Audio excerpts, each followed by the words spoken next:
Okay, hello everyone. Today we will be going over evolution. It's the final day, so we're going to be discussing a little bit about evolution and the history of the Earth. Okay, so as a brief outline, I'm going to talk. First, I'm going to introduce the subject, and then I'll talk a bit about the theory of evolution and its origins. Then I'll discuss micro and macro evolution and speciation, and finally I'll wrap up with a little bit about the history of the Earth. Okay, before we talk about um, evolution, we have to understand where the theory came from and some history behind it, right? So, at the earliest ideas of evolution had to do with theology and the church, so Christianity. So, a lot of Christians believed, as it was written in the Bible, that the Earth was only 2,000 or so years old, and that every organism was created in its perfect form by God, because that's what was written in the Bible. But around the time of the Enlightenment, if you're in the history classes, you may know, or the Renaissance, people began to have thoughts about um, what really was the history of the Earth and what organisms existed before the time of humans. So Aristotle was a famous Greek philosopher, and he believed in a scala naturae, which means like a nature scale. He believed that there was a hierarchy of animals in which every animal had its own distinct place, or like um, you can think of it as similar to like a caste system. So he believed that humans stood at the apex of the all animals. But later scientists during the Enlightenment began to come up with new theories about how they believed evolution occurred. And one of these scientists' name was Lamarck. So he was well known for coming up with a theory that is very wrong and no longer in use, but he's also important because he came up with the first theory that was really testable, or like could be tested by the scientific method. And his theory was called use and disuse. And basically, the idea was that as organisms tended to use certain body parts or do certain actions more, their body parts would reflect that change. So the example he gave was that giraffes who would keep trying to eat leaves that were higher and higher on the trees um, would eventually inherit these traits and cause their necks to be elongated as they strained and tried to eat, right? And so he believed that since they're using their necks more, the offspring will have longer necks. And this is a discredited theory, but it was one of the first theories that was really testable. Two other scientists that are notable and need to be named are Cuvier and Lyell. And these two aren't necessarily evolutionary scientists, but they need to be named because they have to do with um, the history of the Earth and their theories regarding it. So Cuvier was a very famous paleontologist who advocated for a theory called catastrophism. He believed that he realized that the Earth was much older than it really was written in the Bible, right? And he believed that based on what he saw in the fossil record, organisms tended to evolve in bursts. So he believed that large catastrophes um, caused this evolution, and catastrophes such as like mass extinctions, asteroids hitting, or huge volcanic eruptions. He believed these are what shaped the Earth. Meanwhile, another paleontologist called Lyell believed in a different theory. He believed that all changes were gradual throughout the Earth. He believed that most of the changes had to do with gradual things such as weather is slowly changing or climate. Um, so his theory was called uniformity or gradualism. Okay, next we'll talk about Darwin's theory. So I'm sure you all know about Darwin.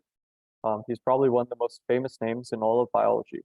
And his theory was the theory of evolution or descent with modification. And he was very famous for his theory was the first to take all the evidence that had been accumulated up to his time and put it together in a theory that made sense and was able to explain natural phenomena. And his theory was first inspired. Darwin was a very young Englishman, and he went on a trip with a captain named Fitzroy to the Galapagos Islands. And there he saw um, many diverse species of animals, but the one that piqued his interest the most was um, the finches on the islands. And he found that throughout each of the islands, they had their own unique finches that were slightly different, but seemed to be all related. And he was highly inspired by these and found basically found that these finches could be possibly explained by a theory of natural selection. So it's very closely related to Mendelian genetics and the concept, which I'll explain more in detail in subsequent slides. But based on the fossil evidence that he saw and these finches, he built a theory called descent with modification. So at its most basic level, Darwin's theory is as follows.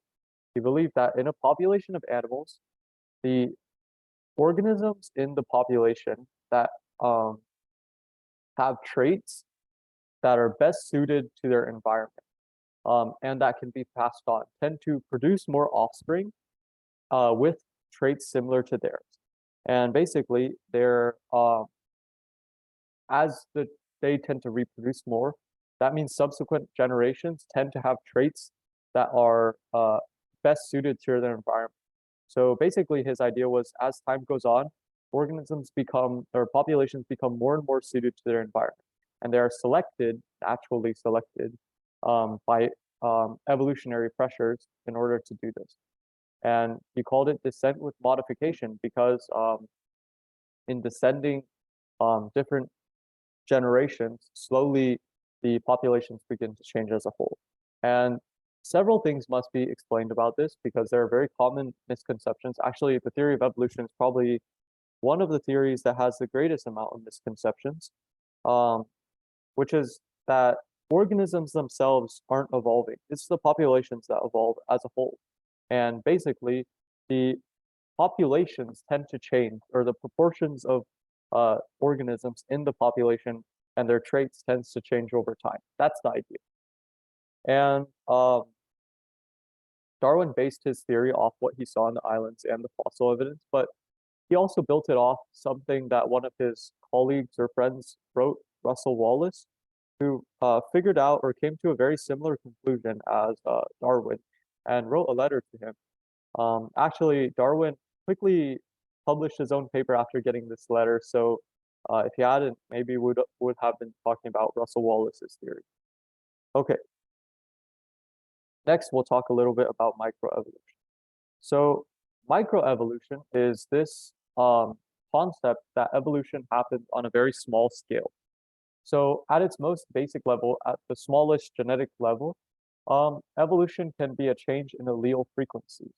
So, for example, I have many examples in here, but one example is that in a population, in the upper right-hand corner, you can see in the population of insects that have a particular resistance to pesticides. So the red beetles are the ones that have resistance to pesticides, okay?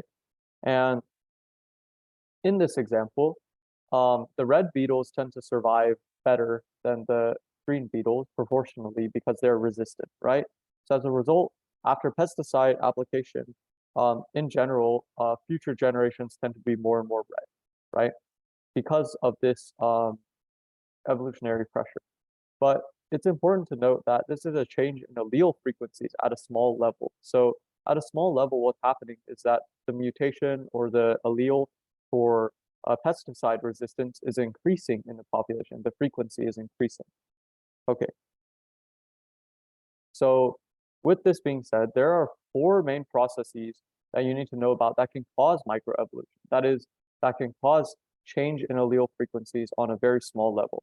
Those 4 processes are mutation, gene flow, genetic drift, and natural selection. So out of these 4, the only process that can actually beneficially or be beneficial to a population is natural selection. I'll explain each of them in depth. Okay, first of all, mutation. After talking a little bit about classical and molecular genetics, you may begin to wonder what happens whenever organisms in a population, um, their genetic material is not replicated correctly, right? Assuming that it's not, we assumed previously that all their genetic information was replicated perfectly, but this isn't always the case. So in some cases, when an error happens, it's known as a mutation. And mutations sometimes can be heritable. That means they can be passed on. And as a result, introducing a mutation into a population changes the um, genetic makeup, the allele frequencies inside of a particular population. Another mechanism by which allele frequencies can change is something called gene flow. So gene flow is this concept that many populations of various organisms exist in the world. For example, a population of birds of the same species can exist in one city, or they can exist near one tree and near another tree, and those two populations are separated, right? So they each have their own allele frequencies, and they don't affect each other. But what happens whenever these two populations begin to have contact?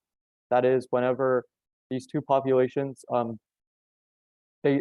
individuals between these two populations start to move between, and process can occur between these two populations, and thus the allele frequencies between these two populations begins to change, right? So in the bottom, you can see here two populations of beetles. Gene flow through some sort of random event can cause this to occur, right? And additionally, um, it can introduce new alleles or new frequencies into the population, right? Okay. The third mechanism by which microevolution can occur is a process known as genetic drift, and this is a really fancy term that basically means random chance. So within a population, regardless of whether or not alleles bring beneficial frequencies, there's also a potential for random chance to occur. For example, let's say that in a population of, um, let's say, sheep next to a mountain or a volcano, right? Let's say the volcano erupts. Many sheep may die due to a volcano erupting, but it's not due to any evolutionary pressure. It's due to a catastrophic event, but their alleles don't change the frequency at which they die, right? The sheep die indiscriminately, maybe completely based on random chance because no allele is going to help the sheep survive, right? But as a result, the allele frequencies may significantly change regardless of whether or not a particular allele is beneficial or not. So these can be called genetic drift. Finally, or the final mechanism by which microevolution can occur is a process known as natural selection.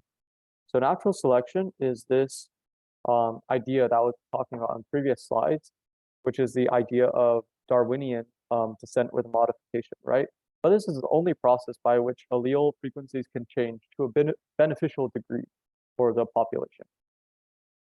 Okay, another notable thing that's important to talk about before we continue is Hardy-Weinberg equilibrium. So Hardy-Weinberg equilibrium is this concept that given a certain set of conditions in a population, and barring things such as natural selection, assuming there's none of these processes occurring, due to purely random mating or breeding between the organisms, the allele frequencies and their respective fractions of heterozygotes and homozygotes will even out to a normal level, okay? And while I'm not going to go too in depth about this, one important thing to realize is by comparing the Hardy-Weinberg equilibrium of a population and comparing that to the actual population, we can see whether or not some allele frequency change is happening. So basically, if there's some difference between the Hardy-Weinberg equilibrium and compared to the actual population, then that must mean that there's some change occurring, right? Okay. Now let's talk a bit about macroevolution. So on a larger scale, speciation and change happen, right? And this is the scale that Darwin was looking at. And macroevolution basically refers to the large scale changes that occur across a huge time span, millions and millions of years, as well as a huge gap between species relationships. So this is on a greater level, not just species relations, but also on the level of families, genuses, orders, classes, on that sort of level. Okay, so let's first talk a little bit about some different aspects of macroevolution. So excitation is a word that means when a particular body part is adapted for a function that it wasn't originally intended for. And maybe a good example of this is that in the evolution of tetrapods or land-based like organisms, originally fins are not used to walk on land, right? But through excitation, basically these fins were adapted to use their the fin function. Instead of using them for fins, they're adapted to use as legs, right? And this is an example of excitation. So macroevolution also includes changes in larger taxonomies, and this is what I was talking about on a class, on order, family, genus level, even a phylum level or a kingdom level. There are changes in larger taxonomy, okay? And there are two aspects of this that may be important to talk about, which is adaptive radiation and mass extinction. And these go hand in hand. So adaptive radiations are the idea that whenever a particular niche is discovered or a niche is available for an organism to take, or there's some mass extinction that causes many niches to be unoccupied, an organism will speciate in order to fill all these niches very quickly. And mass extinctions are just various events that can cause huge numbers of species to die or go extinct, okay? Okay, now let's talk about speciation because it's an essential part of macroevolution. So speciation is this concept that given a single population of organisms, due to various factors, they can diverge and produce two different species. And before we talk about how they can diverge, we must first talk about a bit about what even is a species, okay? So scientists have many definitions of what a species exactly is. The most common one is probably called a biological concept of species, and this idea is basically that two species are considered two different species if they're unable to mate successfully, and that is they're unable to produce viable offspring. Okay, so as a result, the definition of species that we will be talking about today has to do mainly with reproductive barriers. But there are other species definitions, such as the morphological definition of species, which has to do with how similar two organisms look. And there are other ones too, which are used for different kinds of organisms, especially like bacteria, which you can't necessarily, like the definition of reproduction for bacteria is very loose compared to, for example, like any sort of mammal, right? Okay, let's talk a bit about reproductive barriers. So whenever we consider the biological concept of species, there are several barriers that may like stop two species from reproducing, and they can take the form of prezygotic or postzygotic barriers.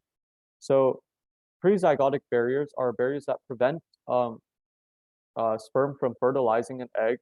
So this is before a zygote is formed, and postzygotic barriers are barriers that prevent the egg from ultimately reaching a like successful or viable form.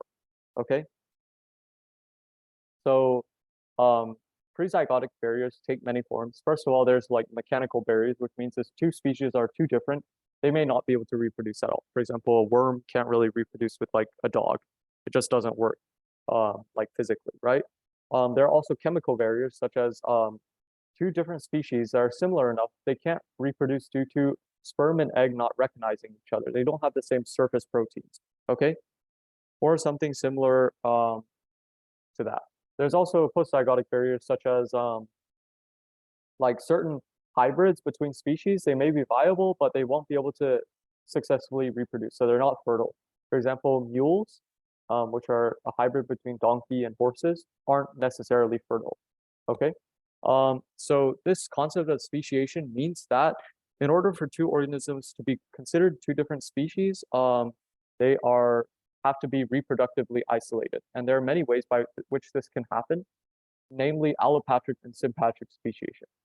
So allopatric speciation is this concept that whenever a population of animals is separated or organisms separate from each other, so one population becomes two, these two different populations have different reproductive and evolutionary pressures placed on them because they go to different environments. Okay, as a result, they will evolve to fit this, and as on along the way, they will eventually maybe have like some sort of reproductive barrier that prevents them from reproducing, or then they will be considered two different species. Okay, sympatric speciation can also occur, and it's the concept that um, within a population, sometimes a mutation or different sorts of like evolutionary pressures just within a population, within an environment, maybe different niches, adaptive radiations, like I was talking about earlier, can cause two different species to emerge out of one population. And this is known as sympatric speciation. Okay, we've talked a lot about evolution. Let's talk about its significance regarding the history of the Earth.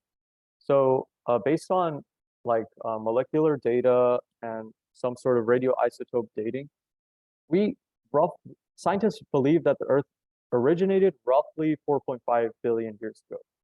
Okay, and but the life or history of life and fossil record dates back to roughly 3.5 billion years ago. So you can think of that's when um, life originated. Okay, and there are a lot of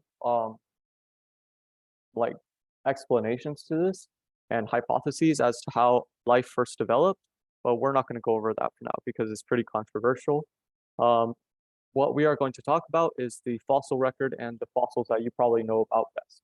And we're going to talk about three main big time periods called the Paleozoic, Mesozoic, and Cenozoic. And these all started roughly 541 million years ago. And this is, you can think of when life as you know it really started to develop, things that you can recognize as living. And this started roughly with the Cambrian explosion. This was one of the adaptive radiations that I talked about. And as a result, a lot of like animal body plans that you recognize nowadays, like for example, insects or like creatures with shells on the outside, all these body plans developed during the Cambrian explosion. Okay, besides adaptive radiations, there were also a couple of major mass extinctions in the history of Earth. Probably the most significant one was called the Permian mass extinction, and this was the largest one. It happened 252 million years ago, and it was marks the boundary between the Paleozoic and Mesozoic. Okay, and one last important thing that you need to know about is the oxygen revolution, and this occurred due to a proliferation of organisms called stromatolites, and they're called or they're a special kind of organism that forms like these layered rocks. You can't see them anywhere but I think Shark Bay in Australia nowadays. But they are very notable because they are the first organisms that are really able to use and produce oxygen. Okay, and this caused oxygen in the atmosphere to increase to roughly nowadays levels, but it also caused a huge mass extinction because many people, or not people, sorry, many organisms which are anaerobic are obligate anaerobes, and that means that they die when they encounter oxygen. Okay, so as a result, um, due to stromatolites and other organisms utilizing oxygen, nowadays most organisms need oxygen to survive. Okay, in conclusion, evolution is one of the most significant, important fields in all of biology, and the fossil record shows very important evidence of evolution, okay? And genetics and evolution are very closely tied together. So that's why I went over genetics first and then talked about evolution. Now we're gonna play Kahoot.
Okay, is that everyone?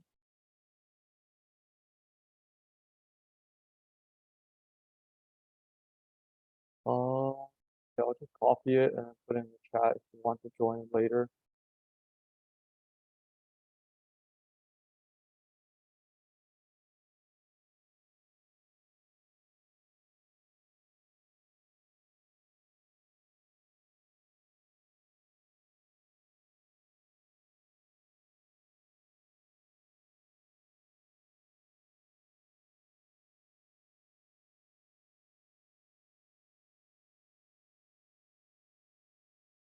Okay, this is talking about macroevolution. It's not completely true, but um, we're referring to macroevolution here.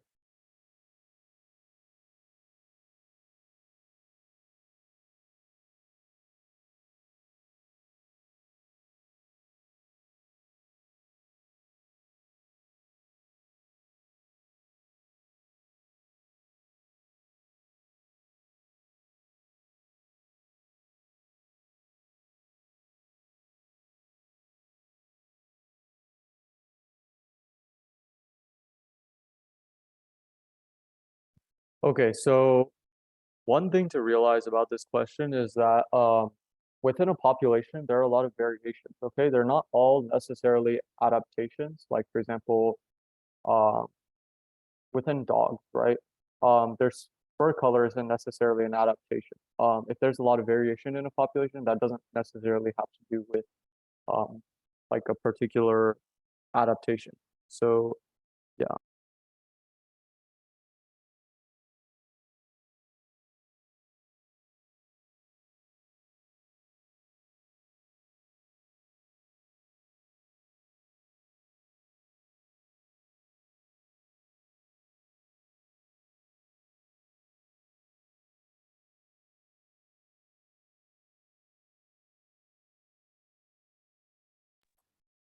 Okay, so um, Erasmus Darwinism. Darwin's first name is Charles. Linnaeus was a person who invented taxonomy, but what this question is trying to ask is which one of them uh, proposed the use and disuse theory. I would not choose Erasmus Darwin simply because he's not a person related to evolution. It's Charles Darwin.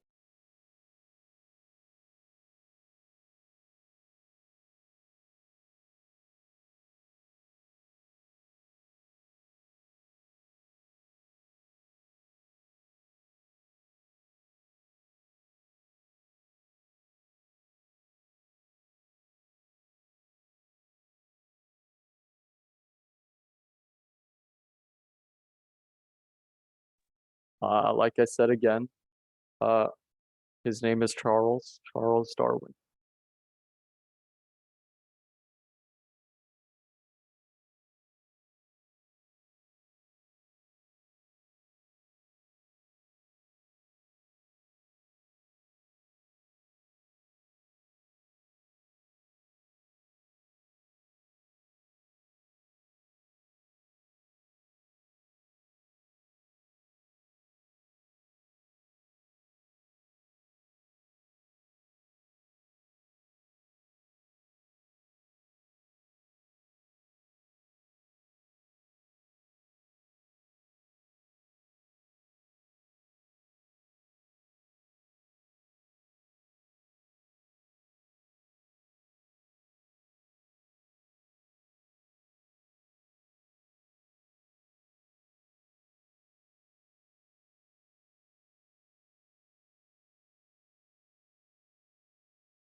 Okay, so I'll explain a bit about this.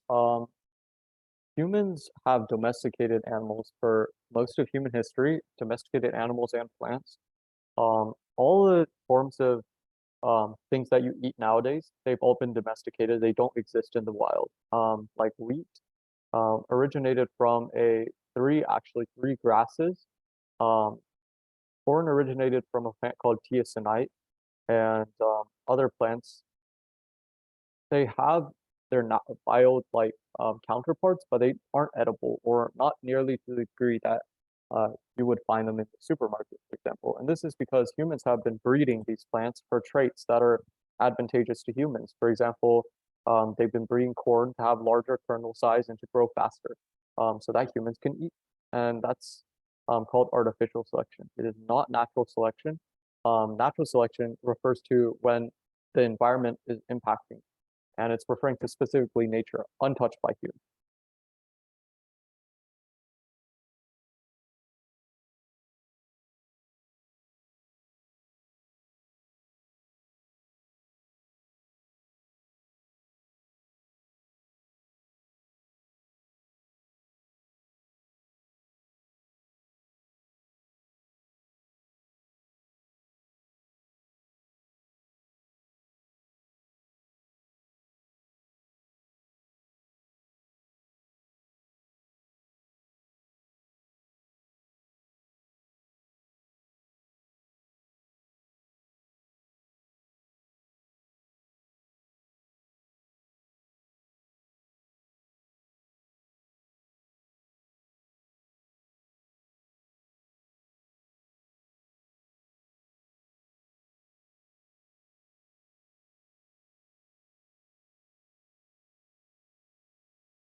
Okay, I'll talk a bit about this. The measure of I'm sure you've heard about survival of the fittest.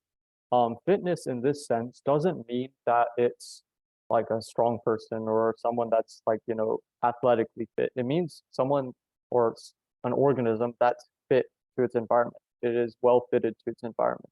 Heritability, the question before was just talking about, it's the degree to which a trait can be inherited.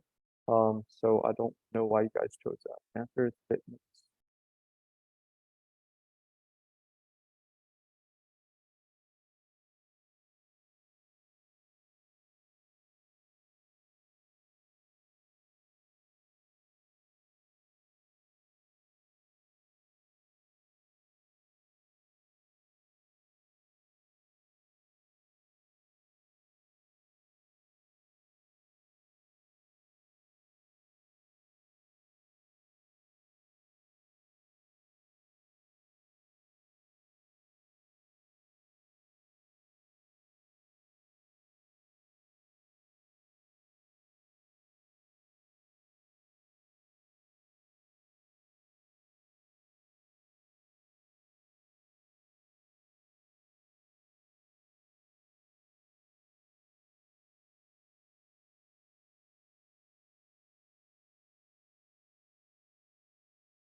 This question is wrong. It's not. Okay, I don't know why this person writes, but that's wrong. To those of you who chose DNA sequence. Oh, okay, it's not wrong, technically. It's but DNA sequence is a better answer. Those of you who chose DNA sequence, that's the real right.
Okay, so I'll explain this one because most of you guys got it wrong. The, the answer characteristics changing in response to need is not correct because it makes it seem as if the characteristic isn't changed. That's not right. It's more so that existing characteristics are chosen based on which one is the best or the best suited to the environment, the one that allows the organism to pass on its genes the most. Um, it's not, for example, if an organism like a bat doesn't just grow wings, okay? Bats' wings aren't nearly like they're not anywhere near what an insect wing might look like. They didn't just grow wings. Instead, the bat took an existing structure and changed. It didn't change in response to the need. It's more that a trait that already existed in the bat population, for example, longer and longer wings, was chosen for as more advantageous. Does that make sense? I hope you guys understand. The characteristics in evolutionary theory, um, traits don't just spontaneously like get produced in order to suit environment. That's not quite right. You guys just need to realize the difference.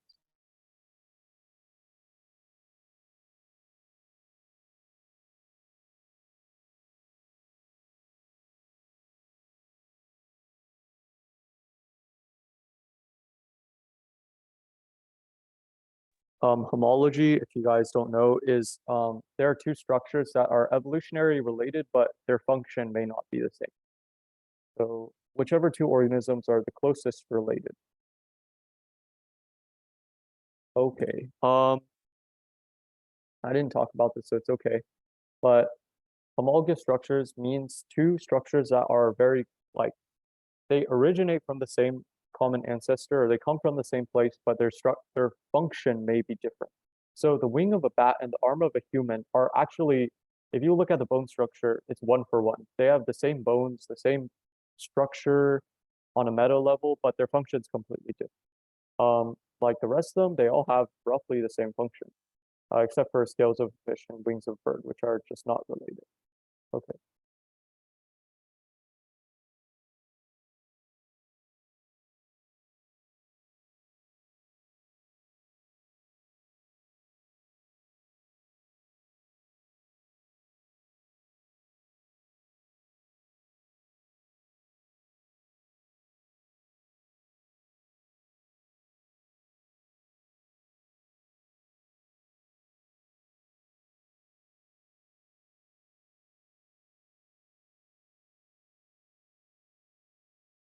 Okay, so last time I talked about homologous structures, to those of you who guessed heterologous structures, that was a good guess, um, using cent or like prefixes, but the answer is homologous or analogous structures.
Okay, congratulations to our winners. That's all for this Kahoot. Um, besides that one question, I think the information was accurate. It, um, for evolution in particular, it's important to realize that the general idea is just that organisms that are better suited to their environment and reproduce or pass on their traits tend to make a greater impact on the next population or the next generation. That's the big idea, and that's what you really need to remember when you're learning more about evolution or you see, um, like, for example, if you are wondering why a particular trait exists in an organism, um, or you look outside and you're wondering why a population looks the way it is, the answer is probably evolution. For example, if you're wondering why, I don't know, like humans have skin color differences, the melanin content, that's due to evolution, right? Because of the different climate and environment.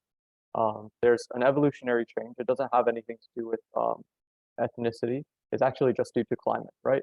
Um, so evolution is basically the thing that binds the entirety of biology together. So it's probably the most important concept you need to remember. Um, so yeah, this concludes basically the 4 days. If you guys want to contact me, if you have any questions or you want to learn further about anything, my email is right there. You're free to email me. Um, yeah, but that's this for the entire course. I hope you guys learned something, at least something new, or learn at least gained a passion for biology. That's pretty much it for this class. I hope you guys enjoyed it. Thank you, and yeah.